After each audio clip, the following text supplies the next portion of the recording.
आज की स्टोरी जिस पर हम बात करेंगे वो है परदेस में मुकीम सैयद इब्न हसन नकवी की।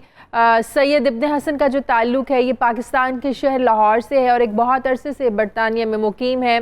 बकौल इनके 1991 में इन्होंने लाहौर का इलाका टाउनशिप है जहाँ पर 70 किनाल और 19 मरले पर मुहीत जगह ख़रीदी।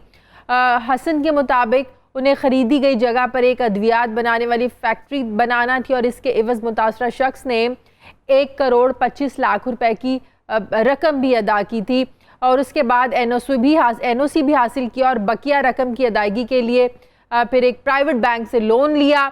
इब्न हसन के मुताबिक 1992 में LDA ने उनकी जगह का कब्जा ज़बरदस्ती हासिल कर लिया क्योंकि इस जगह के करीब मिनहाजुल कुरान वाक़े है और मदरसे को इस जगह पर खेल के मैदान की तौसीक़ करना थी। फिर मुतासर शख्स का केस बैंकिंग कोर्ट लाहौर में भी ज़ेरे इल्तवा रहा लेकिन अभी तक उनकी कोई सुनवाई नहीं हो सकी है। इसके अलावा मुतासर शख्स ने चीफ जस्टिस ऑफ पाकिस्तान को भी लिखा और लाहौर हाई कोर्ट से भी रुजू किया है लेकिन अभी तक इनका जो केस है वो जूं का तू ही है और इतना वक्त गुजरने के बाद भी मुतासर शख्स इंसाफ का ही तलबगार है। इब्न हसन का मज़ीद ये कहना है कि जब भी उन्होंने LDA से रब्ता करने की कोशिश की तो वो हमेशा टाल मटोल से काम लेते हैं और इन्हें तसल्ली देकर वापस भेज देते हैं।